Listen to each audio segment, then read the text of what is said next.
Bang, gimana nih Bang? Udah siap belum? Setelah sempat mangkir dari panggilan polisi pada Jumat pekan lalu, influencer sekaligus YouTuber Indra Kesuma atau yang dikenal dengan Indra Kents memenuhi panggilan penyidik Bareskrim Mabes Polri.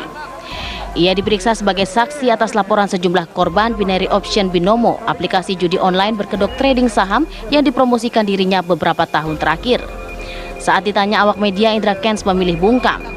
Indra Kents dilaporkan oleh 8 korban yang mengaku tertipu dengan aplikasi robot trading binary option yang sempat dipromosikan Indra Kents. Para korban merasa ditipu lantaran pernyataan Indra Kents yang mengklaim aplikasi tersebut merupakan aplikasi trading yang legal. Total kerugian dari 8 korban ditaksir mencapai lebih dari 3 miliar rupiah.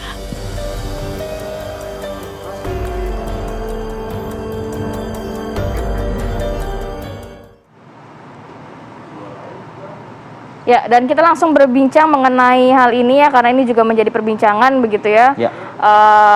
Indra Kents akhirnya ditetapkan tersangka oleh Bareskrim Polri. Kita langsung terhubung dengan Pak Kudri Sitompul, pakar hukum pidana Universitas Indonesia. Selamat pagi, Pak Kudri. Assalamualaikum, Pak Kudri. Assalamualaikum. Sehat, Pak.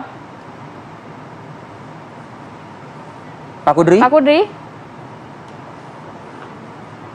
Ya, Pak Kudri bisa mendengar suara kami, Pak? Oke, coba kita perbaiki ya komunikasi. Iya. Bisa mendengar Pak Kudri? Kecil sekali ya. Ya. Pak Kudri, kalau melihat Indra Kents ini akhirnya ditetapkan tersangka dan dijerat dengan Undang-Undang ITE tentang perjudian online dan juga tentang tindak pidana pencucian uang. Kalau Pak Kudri melihat dari sisi hukumnya, seperti apa Pak Kudri? Saya kira sudah tepat ya kalau dikenakan Undang-Undang ITE, karena di Undang-Undang ITE itu kan diatur kalau mengupload atau menggunakan media sosial yang berisikan penipuan atau perjudian, itu bisa dikenakan tindak pidana menurut Undang-Undang ITE ini. Dan menurut selanjutnya juga ini kalau menurut pencucian uang, salah satu hasil kejahatan penipuan itu merupakan salah satu predikat crime dari tindak pidana pencucian uang. Saya kira sudah tepat ya kalau memang itu yang dikenakan. Mungkin juga kalau ini dikaitkan dengan kalau memang ini dikaitkan dengan investasi, ini bisa terjerat Undang-Undang Otoritas Jasa Keuangan (OJK) ya, bahwa kalau ini melakukan investasi ya yang tidak terdaftar ya, itu bisa dikenakan tindak pidana menurut Undang-Undang Otoritas Jasa Keuangan. Jadi saya kira ini bisa berlapis ya, tindak pidana yang akan dikenakan kepada Indra Kents Indra Kesuma ini, saya kira. Oh iya, Pak Kudri. Demikian. Ya, Pak Kudri. Ya. Ini kan kalau sebetulnya kan kalau melihat dari sepak terjang tersangka Indra ini gitu ya, yang memang banyak mempublikasikan kekayaan, kemewahan dan lain sebagainya ya, Pak Kudri ya. Nah, perlukah mungkin juga Pak Kudri? Halo. Ya, Pak Kudri bisa mendengar suara kami, Pak? Halo. Pak Kudri, kalau suaranya hilang ya? Iya. Oh, nampaknya kita harus. Halo. Iya, Pak Kudri. Iya.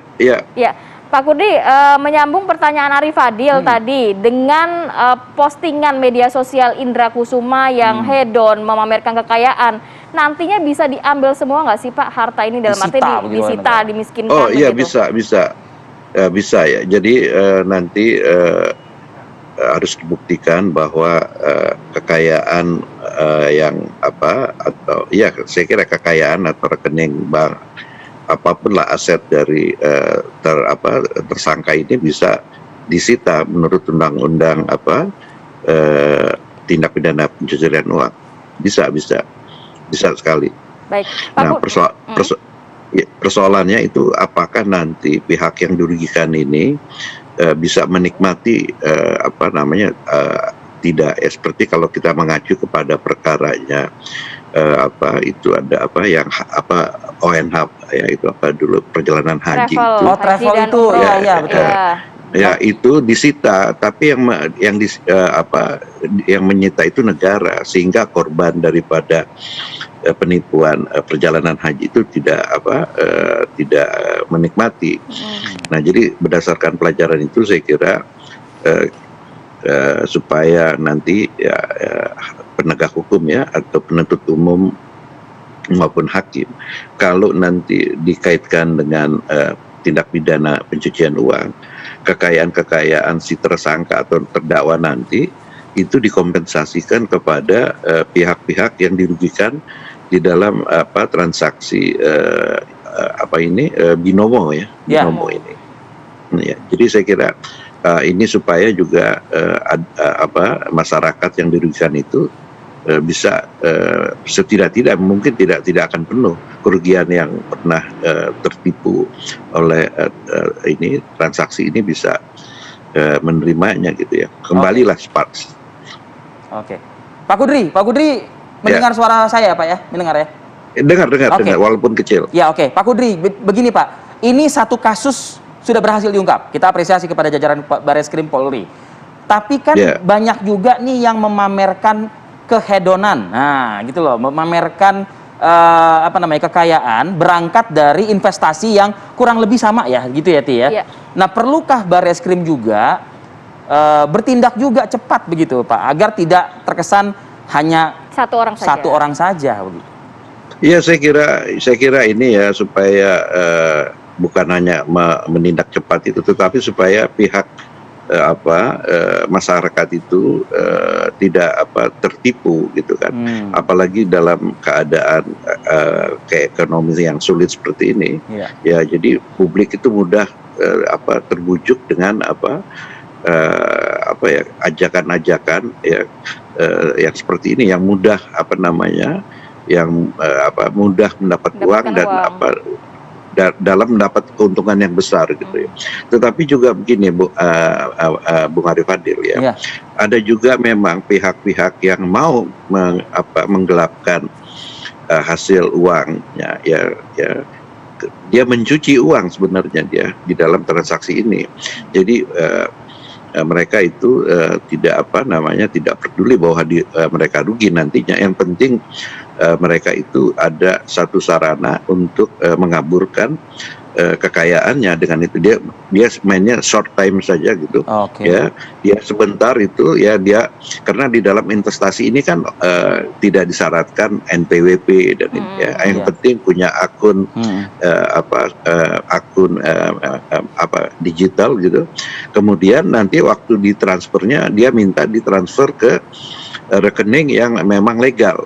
Dengan demikian hasil uang yang dari katakanlah ya, operator atau bandar dari transaksi ini mengirim ke rekening yang dia tujukan. Jadi uang yang tadinya adalah uang yang tidak jelas ya, mungkin dari hasil kejahatan atau macam-macam itu dimainkan di sini. Jadi saya kira ini juga pihak yang berwenang itu ya untuk segera menertibkan seperti ini.